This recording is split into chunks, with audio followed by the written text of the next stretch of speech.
জীবনের প্রতিটি মুহূর্ত এক অনিশ্চয়তার কাহিনী, যেখানে এক সেকেন্ডে সবকিছু বদলে যেতে পারে। মানুষের জীবনে যে নিরাপত্তার অনুভূতি থাকে তা কেবল একটি অদৃশ্য স্বপ্ন, কারণ সেকেন্ডেই সবকিছু এলোমেলো হতে পারে। এক সেকেন্ড পর কি ঘটবে তা থাকে অজানা। আশেপাশে না তাকিয়ে তনুজা উদ্ভ্রান্তের মতো ছুটে চলে। হঠাৎ হোঁচট খেয়ে পিচের রাস্তার সাইড বরাবর জমিনে পড়ে। নরম হাত দুটি পিচের ছোট ছোট ইট পাথরের উপর পড়ে রক্তাক্ত হয় মুহূর্তেই। ইয়ান মাঝ রাস্তায় দিশেহারা চোখে চারপাশ দেখছে। দুদিক থেকে ধাবমান গাড়িগুলো অসুরের মতো ধেয়ে আসছে। বাচ্চা ছেলেটাকে এক বোবা আতঙ্ক গ্রাস করে ফেলেছে। তনুজার বুকের ভেতরটা শূন্য হয়ে যাচ্ছে ভয়ে। হাত পা ঠান্ডা হয়ে নিঃশ্বাস ঘন হয়ে উঠছে। চোখ দুটো জলে ভরে উঠে সেকেন্ডেই। কণ্ঠনালী রুদ্ধ হয়ে গিয়েছে। বুক ফাটলেও চিৎকার করতে পারছে না।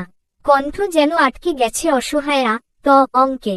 চিৎকার করে ডাকতে চায়, ইয়ান, এখানে আসো, এক দৌড়ে মায়ের কোলে এসো। কিন্তু ওর গলা চেপে ধরে রেখেছে যেন অদৃশ্য শিকল। দুই হাতের তালু পিচের উপর ভর দিয়ে উঠে দাঁড়ানোর চেষ্টা করে তনুজা। কিন্তু শরীরে যেন এক ফোঁটা বল নেই। নেতিয়ে পড়ছে পুরো শরীর। ওদিকে অনুভূতির নার্ভ ভোঁতা হয়ে গিয়েছে ইভানের। ইভান ছেলে আর বউয়ের এহেন দৃশ্য দেখে বাকশূন্য। সুঠাম দেহটা কাঁপতে থাকে। ঠোঁট কেঁপে কেঁপে বেরিয়ে আসে, ইয়ান, তনুজা গধূলির নরম আলো পড়ছে তনুজার ক্লান্ত আতঙ্কিত মুখবিবরে। ওর দুচোখের গভীরে এক অনির্বচনীয় আতঙ্ক। নিজের দিকে না তাকিয়ে তাকিয়ে থাকে ছেলের দিকে। ভাঙা কণ্ঠে অস্ফুট স্বরে ফিসফিসিয়ে ওঠে, ইয়ান বাবা। সময় যেন থমকে যায়। অসহায়ের থেকেও অসহায় ঠেকেছে সবার। এক নিঃশ্বাসে ছুটছিল দিব্য। ওর চোখ নিবন্ধ মাঝ রাস্তায় দাঁড়িয়ে থাকা ইয়ানের দিকে। পিছন থেকে ধেয়ে আসা ট্রাক যেন এক বিশাল অজগরের মতো গ্রাস করতে আসছে মুহূর্তের ব্যবধানে। ঠিক তখনই এক অটোবাইক পাশ কাটানোর সময় ব্রেক করতে করতে ধাক্কা লাগে দিব্যর গায়ে। বিকট শব্দ ছিঁড়ে ফেলে মুহূর্তের নীরবতা। দিব্য ছিটকে পড়ে সামনে, কপাল ফেটে যায়। লাল রক্তের ধারা বয়ে নামে সড়কের রুক্ষ পিচের উপর। কিন্তু ব্যথা অনুভবের সময় কোথায়? দিব্য দ্বিগুণ শক্তি নিয়ে ওঠে দাঁড়ায়। ইয়ানের ভীত দৃষ্টির সামনে দিয়েই ছুটে যায়। রক্তাক্ত কপাল, ধুলো মাখা শরীর নিয়ে তবুও থামেনি দিব্যর পা। ট্রাকের গর্জন ক্রমেই নিকটতর। সময়ের সুতোর শেষ প্রান্তে দাঁড়িয়ে দিব্য বড় করে নিঃশ্বাস নেয়। গভীর বিশ্বাসে চোখ বন্ধ করে আল্লাহর নাম উচ্চারণ করে। তারপর ঝাঁপিয়ে পড়ে ইয়ানের দিকে, বাড়িয়ে দেয় বলিষ্ঠ হাত, আঁকড়ে ধরে ছোট্ট বাহুটি। তারপর সবকিছু যেন এক নিমেষে স্তব্ধ হয়ে যায়। নীতি দু হাত দিয়ে মুখ চেপে ধরে। গলার অন্তঃস্থল থেকে বেরিয়ে আসে এক আকুল আর্তনাদ। দিব্য ও ইভান চোখ বন্ধ করে ফেলে, যেন কিছুই দেখতে চায় না। সময়ের সীমানা ভেদ করে এক তীব্র হাহাকার ছুটে আসে বাতাসে। চারপাশ স্তব্ধ করে দিয়ে বেজে ওঠে হৃদয়ের আর্তনাদ। নীতির চিৎকার ওদের সবার হৃদয়ের গভীরতম শূন্যতাকে স্পর্শ করে। আশেপাশের বাতাস ভারী হয়ে ওঠে বেদনার আবেশে। তনুজার পক্ষে এত কাছ থেকে সবটা দেখা সম্ভব হয় না। বুকের মধ্যে অসহ্য যন্ত্রণা নিয়ে তখনই চোখ শক্ত করে বন্ধ করে ফেলেছিল। একদম বন্ধ করা আর্তনাদ বেরিয়ে আসে ঠোঁটের ফাঁক থেকে, ইয়া আল্লাহ, কেন বারবার আমার সাথেই এমন হয়? নীতি দু হাতে মুখ ঢেকে হাঁটু গেড়ে বসে পড়ে। হাঁটুদয় জমিনে গিয়ে ঠেকে। চোখের বাঁধ ভেঙে এলোমেলো কান্না উপচে পড়ছে। কিন্তু গলা দিয়ে একটিও শব্দ বেরোচ্ছে না। শ্বাস বন্ধ হয়ে আসছে। শোক মেয়েটাকে নিঃশেষ করে ফেলছে। বারবার দুপুরে দিব্যর বলা কথাগুলো কানে বাজছে। আমার উপর তোর খুব অভিযোগ, তাই না? প্রমিজ করছি, আজকের পর থেকে তোর সব অভিমান হাওয়ায় মিলিয়ে যাবে, দেখে নিস। নীতির ভেতরটা ডুকরে ওঠে। চিৎকার করে বলতে চায়, আমি তো মজার ছলে বলেছিলাম। তুমি কেন তোমার কথাগুলো সত্যি করতে উঠে পড়ে লাগলে? কেন? দিব্যর রাগী মুখ, দিব্যর কখনো অল্প স্বল্প হাস্যোজ্জ্বল মুখ, সব যেন একসাথে নীতির চোখে ভাসছে। নীতি ফুপিয়ে ওঠে। ঠিক তক্ষুনি কাঁধে উষ্ণ হাতের স্পর্শ অনুভূত হয়। নৃত্য পাশে বসে চোখ ভরা অশ্রু নিয়ে কাঁধে হাত রাখে। ভেজা কণ্ঠে ফিসফিস করে বলে, আপু, আপু। নীতির ফুপিয়ে ওঠা বাঁধনহারা হয়। নৃত্য ফের বলল, আপু দেখো একবার। নীতির বুকের গভীরে সাহসের খোঁজ পাওয়া দুষ্কর। চোখের পাতা ভারী হয়ে আসছে, তবু নৃত্যের দৃঢ় আহ্বানে ধীরে ধীরে মুখ থেকে হাত সরিয়ে নেয়। অস্পষ্ট দৃষ্টিতে সামনের দৃশ্য ধরা পড়ে। সড়কের ধুলো বাতাসে উড়ে যাচ্ছে। সময়ের প্রবাহে সবকিছুই যেন আবছা হয়ে যাচ্ছে। কিন্তু ধুলোর ওপারেই দেখা যায় দিব্য ইয়ানকে শক্ত করে জড়িয়ে ধরেছে। নীতির কাছে সবটা যেন স্বপ্নের মতো ঠেকে। বিশ্বাস আর অবিশ্বাসের দোলাচলে দুলতে থাকে ওর হৃদয়ে। অপরদিকে তনুজার চোখ দুটো বিস্ময় আর বেদনার এক অপূর্ব মিশ্রণে চকচক করছে। সেখানে জমাট বাঁধা এক গল্প আছে, ভাঙার, গড়ার, আবার নতুন করে জোড়া লাগার। অপর দিক থেকে আসা বাস ঠিক সময়মতো ব্রেক কষে, কিন্তু বেপরোয়া গতিতে ছুটে আসা ট্রাক থামে না। বাংলাদেশে সড়ক দুর্ঘটনার বড় অংশের জন্য দায়ী থাকে ট্রাক। পত্রিকার পাতায় মাঝে মাঝেই চোখে পড়ে নিয়ন্ত্রণহীন ট্রাক রাস্তার পাশের চায়ের দোকানে উঠে গিয়ে কেড়ে নিয়েছে নিরীহ মানুষসহ পথচারীর প্রাণ। এই তো কিছুদিন আগে রাস্তার পাশের হোটেলে ঢুকে পড়ে ট্রাক। ঘটনাস্থলেই নিহত হয় বেশ কয়েকজন দাঁড়ি। উফ, আর এটা তো ছিল হাইওয়ে দাঁড়ি। কিন্তু সৃষ্টিকর্তার অসীম কৃপায় ঘটল এক অলৌকিক মুহূর্ত। শেষ মুহূর্তে ইয়ানের বাহু ধরে এক ঝটকায় সরিয়ে নিল দিব্য। সামান্য এদিক ওদিক হলেই হয়তো দুজনেই পিষ্ট হয়ে যেত ট্রাকের নিচে। ইয়ান থরথরিয়ে কাঁপছে, দিব্যর কপাল বেয়ে রক্ত গড়িয়ে পড়ছে। চারপাশে লোকজন জড়ো হয়েছে। তনুজা আকাশের দিকে তাকিয়ে সৃষ্টিকর্তার প্রতি কৃতজ্ঞতা জানায়। দিব্য ততক্ষণে ইয়ানের ছোট্ট মুখটা নিজের হাতের তালুর মাঝে নিয়ে ফিসফিসিয়ে বলে, ভয় নেই বাবা, মাম্মার কাছে যাও। তনুজা কৃতজ্ঞতার দৃষ্টিতে দিব্যর দিকে তাকায়। মুখে কিছু বলা হয়ে ওঠে না, কিন্তু চোখে ছিল এক সমুদ্র গভীর কৃতজ্ঞতা। দুজনের মধ্যে আগের সেই জোরটা না থাকলেও কথাবার্তা খুব বেশি হয় না। ইয়ান মায়ের বুকে ঝাঁপিয়ে পড়ে তনুজা ছেলেকে শক্ত করে জড়িয়ে ধরে। ওর চোখ বেয়ে নীরবে ঝরতে থাকে অশ্রুধারা। কখনো প্রকৃতি নির্মমভাবে রিভেঞ্জ নেয়, আবার কখনো সেই দিয়ে যায় অপার ভালোবাসা আর প্রতিদান। দিব্যকে বাঁচাতে গিয়ে ইভানের মা প্রাণ হারিয়েছিলেন, আর আজ সেই দিব্য নিজের জীবনের তোয়াক্কা না করে ইভানের ছেলেকে বাঁচাতে ঝাঁপিয়ে পড়ল। যদিও জীবন মৃত্যু সৃষ্টিকর্তার হাতে, তবু এই ঋণ শোধ হওয়ার নয়। ইভান ছুটে এসে দিব্যকে শক্ত করে জড়িয়ে ধরে। চোখে অশ্রু, গলায় অস্ফুট ধ্বনি, দিব্য, দিব্য তুই ঠিক আছিস তো? দিব্য রক্তাক্ত কপালে মৃদু হাসির ছোঁয়া এনে বলে, I am okay. Ivan pocket থেকে রুমাল বের করে দিব্যর কপালে চেপে ধরে, কণ্ঠ ভারী হয়ে আসে। ব্লিডিং হচ্ছে, তাড়াতাড়ি হাসপাতালে চল, ব্যান্ডেজ করাতে হবে। দিব্য মাথা নেড়ে বলে, এতটুকু কিছু না, বরং বাসায় চল। ইয়ান খুব ভয় পেয়েছে। কিছু দূরে দাঁড়িয়ে নীতি, বুকের ভেতর তোলপাড় চলছে। অভিমানের ভারে পা এগোতে পারছে না। ইচ্ছে হচ্ছে ছুটে গিয়ে দিব্যর বুকে মুখ গুজে কেঁদে ফেলতে, কিন্তু আজ আর নিজের আবেগকে প্রশ্রয় দেয় না নীতি। মৃত্যুর কোলে নাতাশা, ছোট্ট মেয়েটি দিব্যর দিকে তাকিয়ে কপাল কুঁচকে বলল, পাপা, পাপা, তুমি লক্ত। ইস ব্যথা। দিব্য এক ঝলক আর চোখে অভিমানী নীতির দিকে তাকায়। তারপর দৃষ্টি সরিয়ে মেয়েকে কোলে তুলে নিয়ে গালে চুমু খায়। সস্নেহে ফিসফিসিয়ে বলে, ব্যথা নেই আমার রাজকন্যা, আমি একদম ঠিক আছি। সবার আগে কাছের এক ক্লিনিকে নিয়ে গিয়ে দিব্যর কপালে ব্যান্ডেজ করানো হয়। ডাক্তার প্রয়োজনীয় ওষুধ প্রেসক্রাইব করেন। অতঃপর সবাই ফিরছিল বাসায়। গাড়ির ভেতর কেউ কেউ তখনও সেই ভয়াবহ মুহূর্ত নিয়ে কথা বলছিল। এমন সময় দিব্যর কোলের উপর চুপচাপ বসে থাকা নাতাশা ছোট্ট ছোট্ট হাত দিয়ে বাবার গলা জড়িয়ে ধরে আহ্লাদি গলায় বলে উঠল, আমাল পাপা থুপার হিও। এক মুহূর্তের জন্য গাড়ির ভেতর ছড়িয়ে পড়ল আনন্দের উষ্ণতা। নাতাশার মিষ্টি আধো বলিতে সবাই হেসে উঠল। দিব্য স্মিত হেসে মেয়ের মাথায় হাত বুলাতে থাকে। সন্ধ্যা পেরিয়ে বাড়ছে রাত, তবু সবার মনে এখনো সেই ভয়াবহ মুহূর্তের ছায়া। একসঙ্গে বসে কথাবার্তা বলার মাঝেও চোখের সামনে ভেসে উঠছে বিকেলের ভয়াবহ দৃশ্য। ফিরেই ইভান স্পষ্ট জানিয়ে দিয়েছে, সকাল হতেই ফিরে যাবে। এখানে আর এক মুহূর্ত থাকা সম্ভব নয়। ঘুরতে এসে কি যে হতে যাচ্ছিল। দিব্য অনেক বুঝিয়েছে, কিন্তু ইভান অনড়। চোখের সামনে এখনো স্পষ্ট ভেসে উঠছে সেই ঘটনাগুলো, ভাবলেই শরীর শিউরে উঠছে। ঘড়ির কাঁটা রাত 11টা ছুঁয়ে গেছে। কিছুক্ষণ আগেই রাতের খাবার শেষ হয়েছে। নীতি সবার সামনে স্বাভাবিক থাকার চেষ্টা করছে, কথোপকথনে অংশও নিচ্ছে, কিন্তু দিব্যর দিকে তাকাচ্ছে না। একটিও শব্দ বলেনি। দিব্য ব্যালকনি থেকে রুমে ঢুকতেই দৃষ্টি চলে যায় বিছানার দিকে। নীতি হাতের উপর থেকে নাতাশার মাথাটা আলতো করে বালিশে শুইয়ে দিচ্ছে। দিব্য কিছুক্ষণ নিশ্চুপ দাঁড়িয়ে তাকিয়ে থাকে। নীতি ধীরে সুস্থে উঠে দিব্যর দিকে না তাকিয়ে ব্যালকনির দিকে পা বাড়ায়। দিব্য ভ্রু কুঁচকে তাকিয়ে থাকে নীতির দিকে। অভিমানী নীতিকে দেখে কিছুটা বিরক্তিও লাগে। নীতি ঠিক দিব্যর পাশ দিয়ে বেরিয়ে যেতে নেয়। দিব্য হঠাৎই নীতির হাত চেপে ধরে। নীতি ধীরে ধীরে ঘাড় ঘুরিয়ে তাকায়। দিব্য ওর দিকে মুখ ফেরায়। চোখে একরাশ প্রশ্ন নিয়ে এক পলক দেখেই জিজ্ঞাসা করে, কথা বলছিস না কেন? নীতি দীর্ঘশ্বাস ফেলল, বলল, আমার কথা বলা বা না বলায় তোমার কিছু আসে যায়? দিব্যর ঠোঁটে ব্যঙ্গের হাসি খেলল। পাল্টা প্রশ্ন ছুড়ল, তোর কি মনে হয়? নীতি একদম নির্লিপ্ততা কণ্ঠে বলল, আমি তোমার কেউ নই, তাই তোমার কিছুই যায় আসে না। দিব্যর চোখে এক মুহূর্তের জন্য ব্যথা ঝলকে উঠল। তারপর গা ঝাড়া দিয়ে সেই অনুভূতিটা সরিয়ে দিল।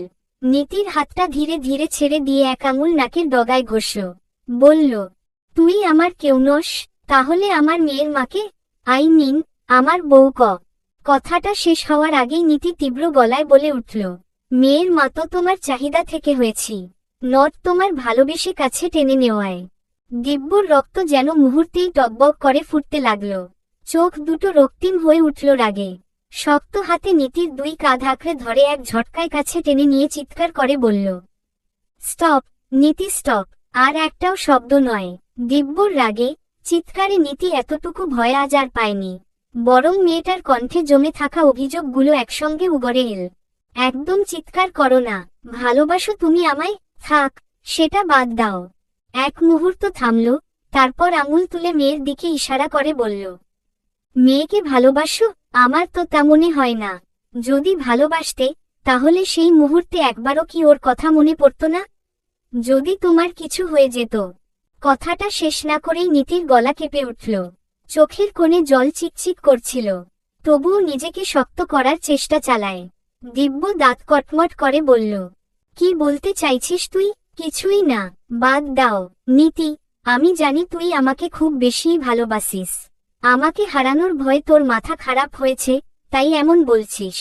আজ যদি ইয়ানের জায়গায় নাতাশা থাকতো, তাহলে আমি চোখ বন্ধ করে বিশ্বাস করি আমি যেটা করেছি ইভান তাইই করত। আমার যদিও মনে নেই মাম্মা আর দিদুনো বলে, আমার বড়মা আমাকে সেভ করতে গিয়ে প্রাণ হারায়। আজ বুঝি তারই প্রতিদান দিতে যাচ্ছিলে। আর দুপুরে বলা সব কথা সত্যি করতে যাচ্ছিলে। এই তোমার প্রমিজ ছিল, নিজেকে বিসর্জন দিয়ে আমার অভিযোগ থেকে মুক্তি পাওয়া। দিব্যর রাগ তরতরিয়ে বাড়ল। এক ঝটকায় নীতির কাজ ছেড়ে দেয়। রাগের বশে সেন্টার টেবিলে লাথি মারে। টেবিলটা কেঁপে উঠল। উপরে থাকা কাচের গ্লাস গড়িয়ে মেঝে নামল। কাচ ভাঙার শব্দে নীতি কেঁপে উঠল। ঘুমন্ত নাতাশাও কিছুটা নড়েচড়ে উঠল। দিব্য রাগ দমাতে না পেরে ফের টেবিলে লাথি মারার প্রস্তুতি নিল, তবে চোখ পড়ল মেয়ের দিকে। নাতাশার শান্ত ঘুমে ব্যাঘাত ঘটছে, এই চিন্তা মাত্র এক নিমেষে দিব্যকে থামিয়ে দিল। পা থেমে গেল। দুই আঙুলে কপাল স্লাইড করে রাগ কমানোর চেষ্টা করে দিব্য। নীতি কথা না বলে পা বাড়ায়। দু পা ফেলতেই মৃদু আর্তনাদ বেরোয় ঠোঁটের ফাঁক গলে। আহ! দিব্য তৎক্ষণাৎ পিছন ফিরে দেখে, নীতির পায়ে কাচের টুকরো বিঁধে গেছে।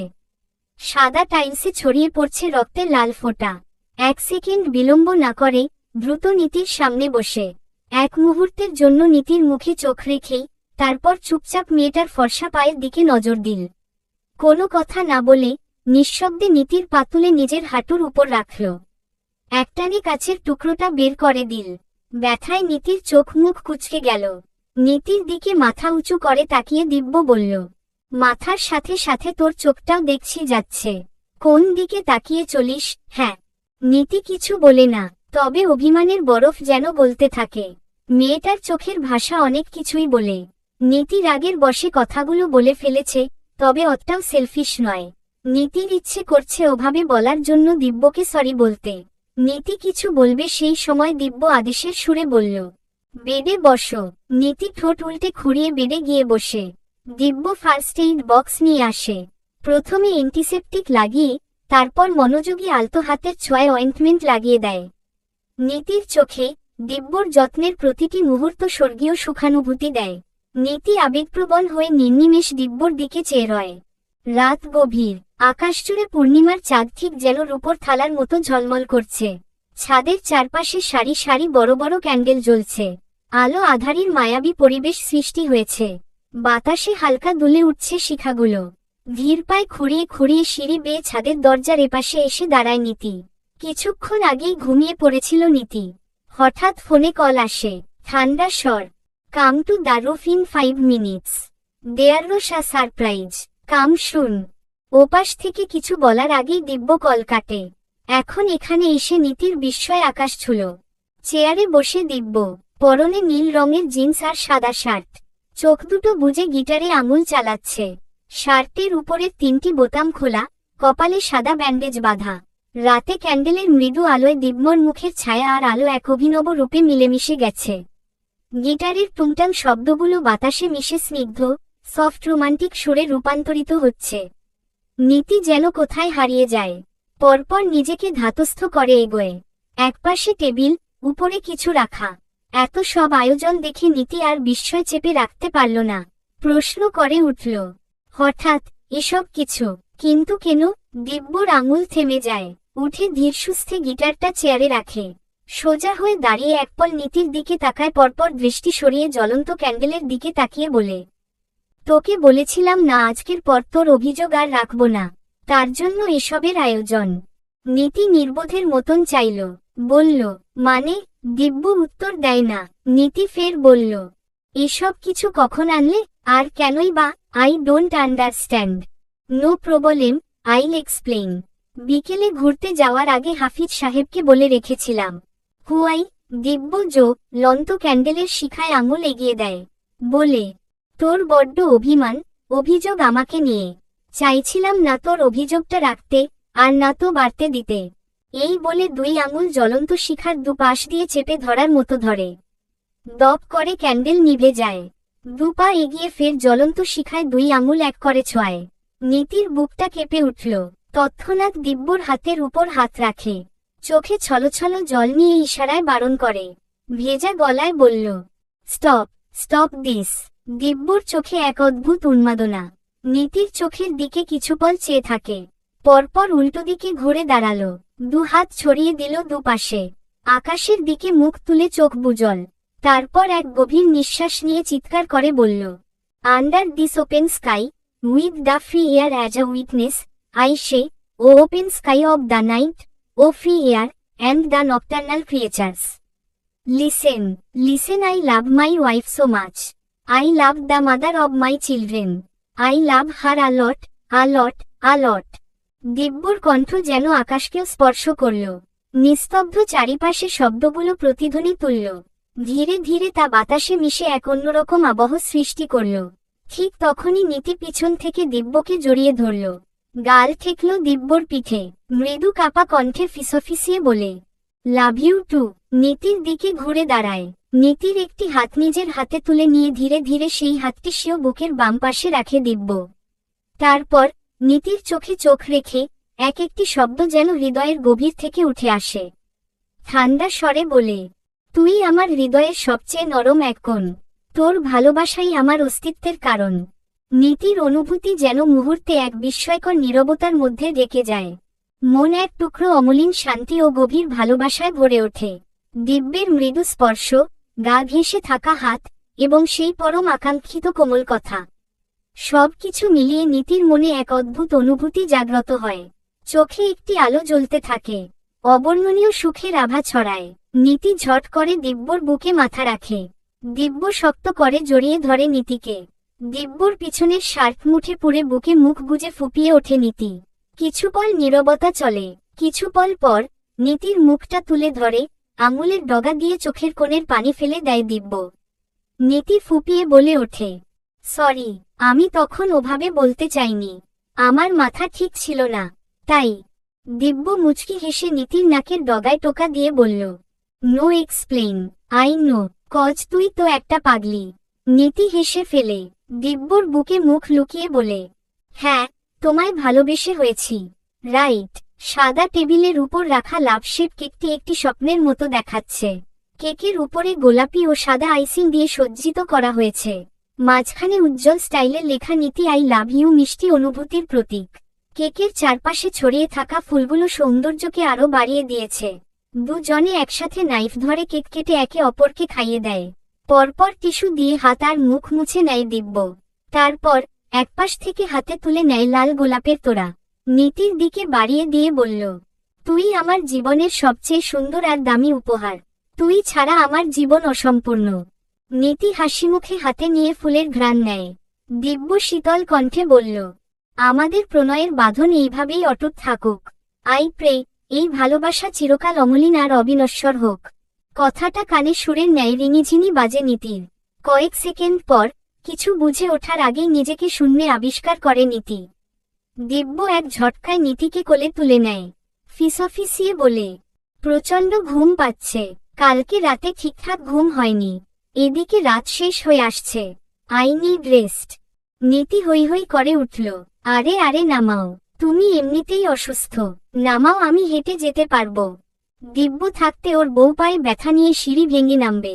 No never. আমার পায়ে সামান্য, এটা কিছুই না। বরং তোমার কপ। হুশ। দিব্য থামিয়ে দেয়, বলে, তোকে কোলে তুলে নিয়ে যাচ্ছি, এর বিনিময়ে রিটার্ন গিফট পেলে আমি হ্যাপি। রিটার্ন গিফট কি? দিব্য মাথাটা কিঞ্চিত নীতির দিকে ঝুঁকিয়ে একদম স্লো ভয়েজে কিছু বলে। নীতির গাল দুটো রেইনবোর 7 রঙে রঙিন হয়ে ওঠে। লজ্জায় আর্স্ট হয়ে দিব্যর বুকে মুখ লুকায়। সকালে ব্রেকফাস্ট শেষ করে ওরা মির্জা বাড়িতে চলে আসে। নীতি আর দিব্য ইভানকে বোঝানোর চেষ্টা করছিল, তবে ইভান থাকার পক্ষে ছিল না। অন্যদিকে নূরজাহান খবর পেয়ে খুবই উদ্বিগ্ন হয়ে ফোনে বলেন, বাড়ির ছেলে মেয়ে বাড়িতেই থাকুক, এত বড় একটা বিপদ কেটে গেল। এমনিতেই নূরজাহান কখনোই জন্মদিন পালন পছন্দ করেন না। তারপর কালকের ঘটনা শুনে ওদেরকে বাড়িতে ফেরার আদেশ করেন। মির্জা বাড়িতে জন্মদিনের অনুষ্ঠানটা ঘরোয়া পরিবেশেই অনুষ্ঠিত হয়। শিরিনও আর ইভানকে ফোনে চাপ দেয়নি, বরং মনের মধ্যে পরিকল্পনা করেছেন, বাড়িতে আসুক, এখানেই সবকিছু হোক। সময়টা সন্ধ্যার পরে, তনুজা রুমে রেডি হচ্ছে। সাজগোজ প্রায় শেষের দিকে। এমন সময় ইভান রুমে প্রবেশ করে সুধাল। তনুজা, আমার ফোনটা দেখেছ? মনে পড়ছে না কোথায় রেখেছি। তনুজা একটু এদিক ওদিক তাকিয়ে খোঁজে। চোখে পড়ে ওয়ার্ড্রোবের ওপর ফোনটা রাখা। ফোন হাতে নিয়ে মিষ্টি হেসে তনুজা বলে, এই তো, এখানে। হালকা সাজগোজে তনুজাকে অপ্রতিরোধ্য সুন্দর লাগছে। ইভান শুকনো ঢোক গিলে নেয়। ফোন হাতে নিয়ে মৃদু হেসে বলে, থ্যাঙ্কস, ম্যাডাম। তনুজা বিনিময়ে স্নিগ্ধ হাসে। ইভান ফোনটা পকেটে গুজে এক হাত তনুজার কোমরে রেখে কাছে টেনে বলে, এই তুমি আজকে কি আমার মাথা নষ্ট করার প্ল্যান করেছ? তোমার কাজল কালো চোখে আমি হারিয়ে যাচ্ছি, তারপর তোমার মুখে স্নিগ্ধ হাসি। আমি তো ক্ষণে ক্ষণে ঘায়েল হচ্ছি। তনুজা দরজার দিকে তাকিয়ে বলল, আরে ছাড়ুন তো, দরজা খোলা, বাচ্চারা চলে আসবে কেউ। ইভান তড়িঘড়ি বাম চোখ টিপল, তাহলে লোকট করে আসি। তনুজা কপট রাগ দেখিয়ে বলে, ধ্যাত। ইভান মৃদু হাসি দিয়ে বলে, কপট রাগটাও ঠিকঠাক করতে পারো না। এমন সময় ইয়ানের মিষ্টি কণ্ঠ শোনা গেল, পাপা। ইভান তনুজাকে ছেড়ে দূরত্ব বজায় রেখে দাঁড়াতে শোষব্যস্ত হয়ে পড়ল। তনুজা চোখ দিয়ে ইভানকে শাসায়, যেন আরেকটু হলেই লজ্জায় পড়তে হতো। ইভান মাথা চুলকিয়ে ছেলের দিকে তাকিয়ে জিজ্ঞেস করে, হ্যাঁ বাবা। ইয়ান এগিয়ে এসে বলল, দাদুভাই ডাকছে তোমাকে। ইভান ছেলের হাত ধরে এগিয়ে যেতে থাকে, পরপর দরজার কাছে ফিরে তাকিয়ে বলে, নিচে অপেক্ষা করছি, দ্রুত এসো। মাথা নেড়ে, ঠিক আছে, বোঝায় তনুজা। চারপাশে বিভিন্ন রঙের বেলুন দিয়ে সাজানো। মেঝেতে ছড়িয়ে থাকা বেলুন নিয়ে ইয়ান আর নাতাশা খেলছে। বাড়িতে আজ মানুষে ভরপুর। শাহরিয়ার মির্জা, নেওয়াজ করিম ঘোষ গল্প করছেন। নিকট কয়েকজন আত্মীয় স্বজন। শিরিন তাদের সাথে কথা বলছে। তনুজার দাদি এসেছেন। ছেলে গত হয়েছেন 5 বছর খানেক আগেই। ইভানসহ বাড়ির সবাই খাতির যত্ন করছে। ইয়ান নেভি ব্লু শার্টের উপরে কালো কটি আর অফ হোয়াইট প্যান্টে সজ্জিত। শার্টের হাতা কনুই পর্যন্ত ভাঁজ করা, সিল্কি চুল কপালের উপর পড়ে আছে। মুখে মিষ্টি হাসি। বাচ্চা ছেলেটিকে আজ যেন আরো বেশি সুন্দর লাগছে। নাতাশাকে পিঙ্ক কালারের বারবি ড্রেসে পরীর মতো লাগছে। নরম মুখাবয়ব যেন এক আদরে ঝলমলে আভা ছড়াচ্ছে। নৃত্য এদের দুজনকে ডেকে বলল, এই সোনারা, জলদি আসো, এখন কেক কাটা হবে। বড় কেকটি অর্ডার করা হয়েছে, তবে প্রথমে নীতির হাতে বানানো কেকটা কাটা হবে। নীতি ভালোবেসে তৈরি করেছে। তনুজা বলেছে প্রথমে নীতির বানানো কেক কাটা হোক। ইয়ান আর নাতাশা পাশাপাশি দাঁড়িয়ে ওদের বাবা মা পিছনে দাঁড়িয়ে। নৃত্য ইয়ানের হাতে ছুরি দেয়।